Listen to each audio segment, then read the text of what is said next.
هل برون بريكر مشارك في الراس المانيا؟ وايه هو رد كودي رودز على اللي عمله راندي اورتن؟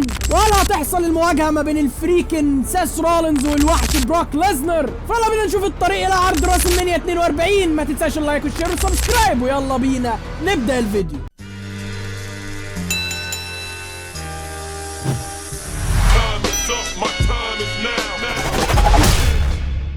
النقطة المفقودة من عرض الراس المانيا 42 هو الوحش برون بريكر. خلونا نسترجع الموضوع من البداية كده ونلاقي ان برون بريكر كان اصلا عنده الاصابة ديت من قبل ما تزيد عليه في اخر ظهور له في عرض الرو بتاريخ 2 فبراير. يعني هو اصلا كان بيلعب رغم من الاصابة اللي عنده، والدكاترة كانوا طلبوا منه انه يوقف شغل وياخد اجازة ويعمل العملية دي بدل ما الموضوع يزيد. ويوم 2 فبراير في عرض الرو لما شال الترابيزة والحماس الزيادة فيه، الالم زاد عنده وبعدها عمل العملية بعدها مباشرة. المشكلة ان الاصابة اللي عنده بتتطلب جراحة كبيرة وعملية كبيرة، لدرجة ان مدة الغياب المتوقعة للاصابة دي لما بتحصل لاي حد بتتراوح ما بين من 3 إلى 5 أو 6 شهور كحد اقصى، ولكن دايما اغلب الرياضيين بيخفوا منها في مدة ما تتجاوزش الشهرية، بس ده لو كانت العملية ناجحة بشكل دقيق. فاحنا لو بصينا ليها في عرض الراس المانيا 42 هيكون يوم 18 و19 ابريل، يعني قول باقي عليها شهر. برون بريكر متصاب من شهر 2،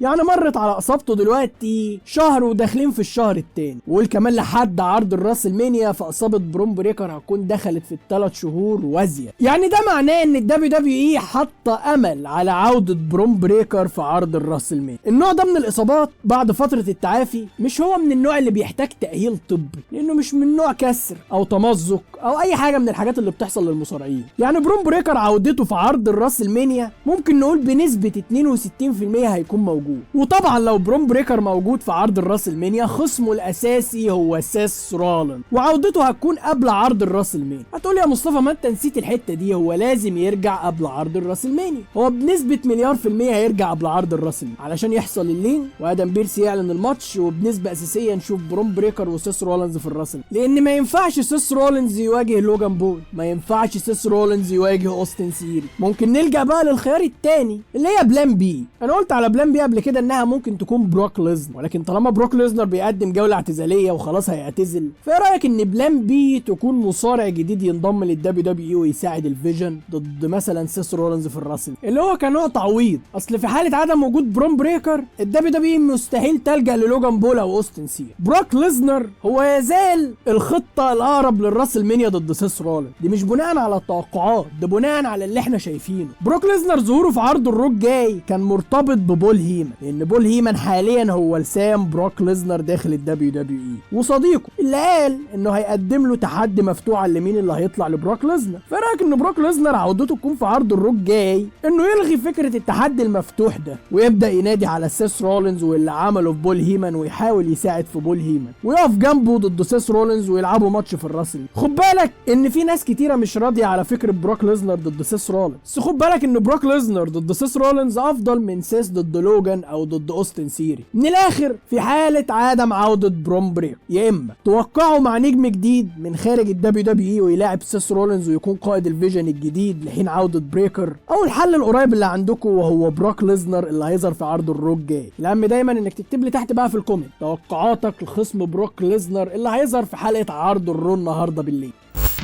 بعد عودة راندي اورتن للفايبر الحقيقي في عرض سماك داون اللي فات و80 مليون مشاهدة على كل مواقع التواصل الاجتماعي في 24 ساعة، يعني تريبل اتش بيقول لنا ان انا ماشي صح. المشهد فيه كتير قوي شافوه، فيه كتير قوي حسوه، وصل للدنيا. راندي اورتن وعداوته مع كودي رودز عداوة محروقة من بدايتها، غير ان تريبل اتش اصلا ما عندوش كرياتيف وانه عمال يكرر، فتريبل اتش هيعمل مع راندي اورتن تقريبا شبه اللي عمله مع جون سينا السنة اللي فاتت. مش هيكون متشابه لدرجة كبيرة، ولكن في سن التشابه واضحة. اولا ان راندي اورتن هيحتاج لحد علشان يكسب كودي رودز في عرض الراس الماني، واعتقد ان الدبليو دبليو اي عمالة تلمح لشوية مصارعين خلف الكواليس كده ممكن يساعدوا راندي اورتن. امثال مثلا سامي زين اللي مش لاقي نفسه لحد دلوقتي، وان سامي زين هو اغرب مصارع انا شفته داخل الدبليو دبليو اي. سامي زين لو عنده الفرصة ان هو يكسب لقب عالم او لقبين علم في نفس الوقت بالغش هيرفض. سامي زين عنده ان هو يساعد صاحبه ويخسر بس صاحبه يكسب. من الاخر سامي زين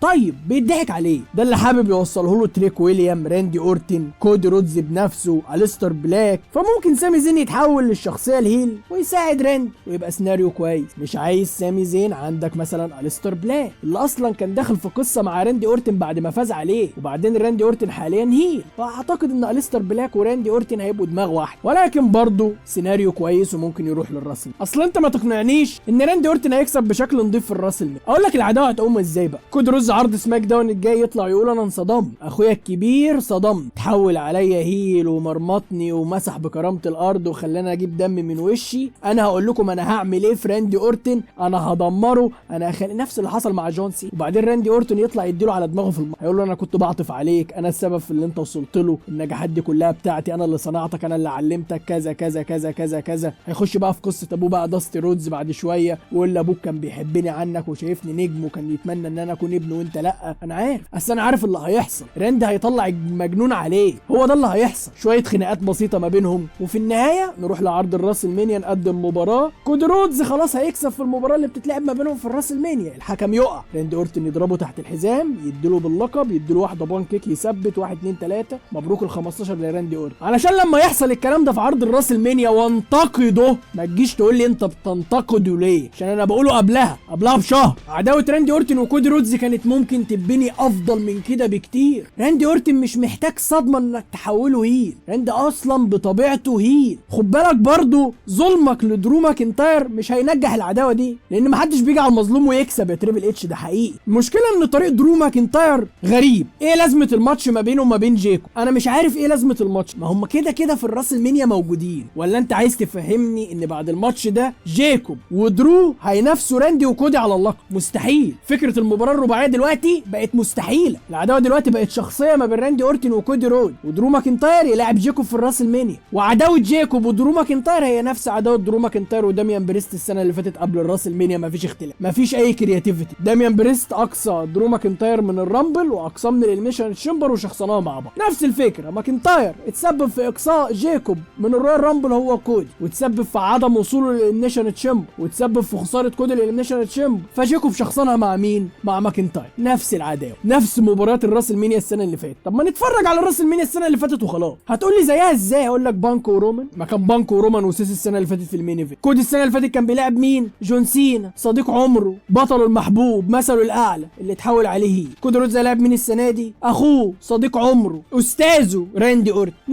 نفس الذات، نفس التحول الهيل، حتى مفيش كرياتيفيتي. نفس مباراه الراسل مانيا. الجراندي امريكانو برضه هيكون عنده مباراه. ايه الاختلاف؟ بروك ليزنر والله ما هيكون في اختلاف، سيس رولينز والله ما هيكون في اختلاف، هتبقى هي نفس الراسل مانيا. وانتوا عارفين الراسل مانيا السنه اللي فاتت انا قلت عليها ايه كويس، كانت راسل مانيا عامله ازاي. راندي اورتن كل اللي مفرحني في الموضوع ده ان راندي هيكون بطل ال15 مش اكتر. خدوا كودي رودز كوبري، 3 القاب اندسبيوتد تشامبيون لكودي رودز، لقب واحد بس اللي هو يستحقه منهم لما خدوا من رومان رينز في الراسل مانيا 40. ده عن حق. لما استرجع اللقب لجون سينا ما قدمش بيه حاجه، لما استرجع اللقب برضه من درو ماكنتاير مش هيلحق يقدم بيه حاجه. هو شهر واحد لحد الراسل مانيا ويخسروا راندي اورتن، ومشاكل هيبنوا كودي رودز كجون سينا جديد، يكسبوه الالقاب يخسروا، يكسبوه يخسروا. لحد دلوقتي 3 القاب كودي رودز اندسبيوتد تشامبيون، وهياخد اللقب ده تاني من راندي اورتن هيبقى الرابع. ويا عالم هيخسروا لمين تاني عشان يبقى الخامس، ويا عالم هيسترجعوا من مين تاني عشان يبقى السادس. هي دي فكره ان الدبليو دبليو حاليا مفيش اي كرياتيفيتي. حتى عداوه سيام بانك ورومان رينز ما فيهاش كرياتيف. خد بالك ان الدبليو دبليو باقي شهر على الراسل مانيا وما بنتش المباريات كتيره، منها لقب